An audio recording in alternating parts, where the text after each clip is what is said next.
This is the Randi Rhodes Show. To speak with Randi, dial 561-270-3844. That's 561-270-3844. We couldn't access semiconductors during the pandemic because the factories making them overseas were shut down.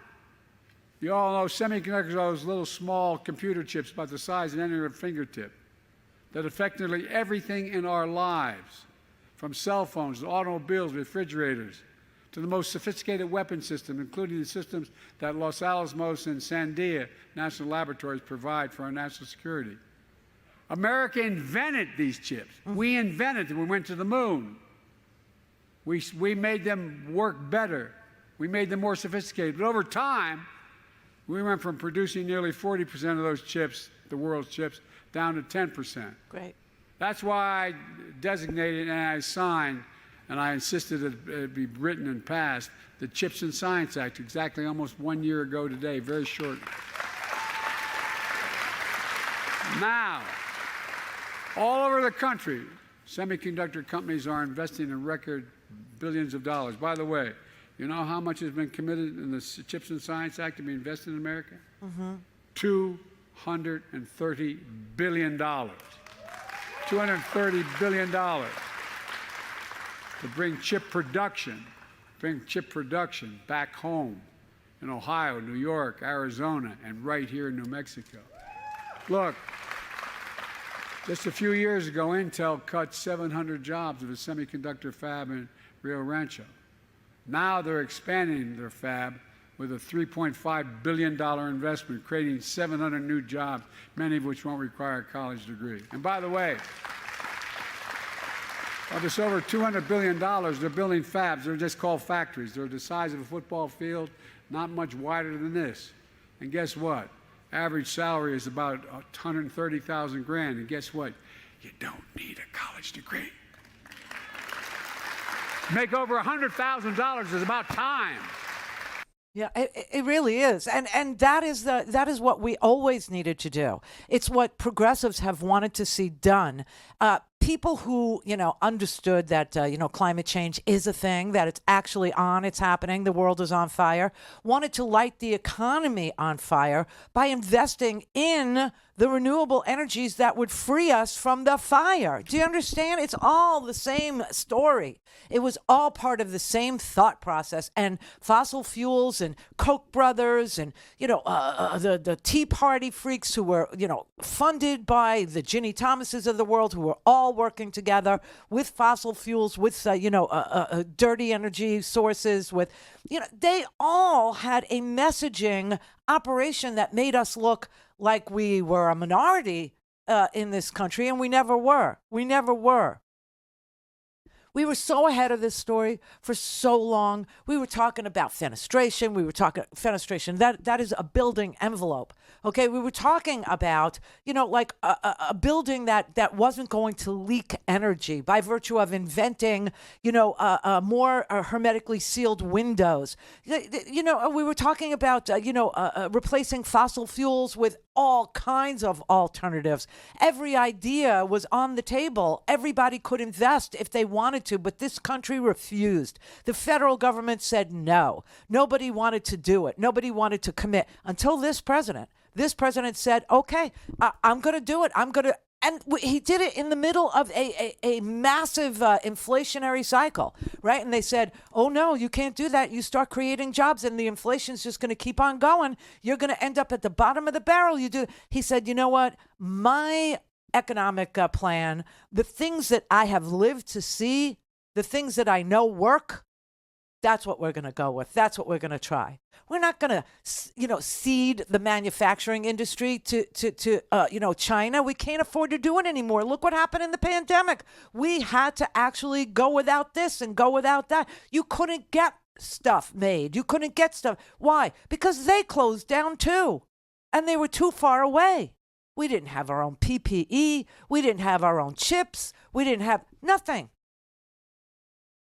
And everybody, that was thinking about this said, you know what, stop already with the, hey, you got to, take less. And you have to accept your lot in life is to let them do the manufacturing and them do the importing, and you'll just take it. No, now all of a sudden we're going to actually export the things the world wants to buy. Unions are building the structures as well. Look, folks, that's Bidenomics. Since I took office, we've attracted over $500 billion, $500 billion in private investment in manufacturing and industries of the future right here in America. According to Morgan Stanley and Goldman Sachs and Wall Street, my Investing in America agenda is leading to a boom of manufacturing investment. Spending on construction for manufacturing plants nearly doubled in the last 2 years, after growing only 2% the previous 4 years. Last quarter, factory construction contributed more to the gross domestic product than any time in 40 years. 40 years. Instead of exporting American jobs, we're creating American jobs, and we're exporting American products. Literally restructuring our entire economy. Instead of being importers of products, we're going to manufacture products and export them. We're going to pay our workers six-figure salaries without college degrees. We're going to put money in the pockets of consumers. You know why? Know why, everybody? Because we're a consumer-driven economy. That's why. Because 70% of all the activity in this country, all the GDP in this country, almost every single thing that is good about this country happens because we spend money. And the more money we have, the worker bees, the more money we have, the people who haven't seen $130,000 a year salaries, the people who don't have college degrees, the people who don't work in the financial industry, the more money we have, the better off our economy is. And so we're restructuring our economy. And that's what Bidenomics is. And that's why I want to call it the Biden boom, because they meant Bidenomics as a negative term. They meant it as a slur. They meant it as a criticism. And Bidenomics, got a bad name. So it's the Biden boom. It obviously is. The Chips and Inflation Reduction Act, that has quadrupled manufacturing construction, meaning building of the factories over the past year, over the past 12 months. Okay, building factories has quadrupled. That is good for people. That is good for construction. That is good for the people who will work in the factories that will make the products that we now export. Being an exporter was always the answer to the trade imbalance that we had with China. But Donald Trump didn't want to do anything about it. You know why? It takes about 100 different moving parts to restructure this economy. It's a heavy lift. It's a lot of work.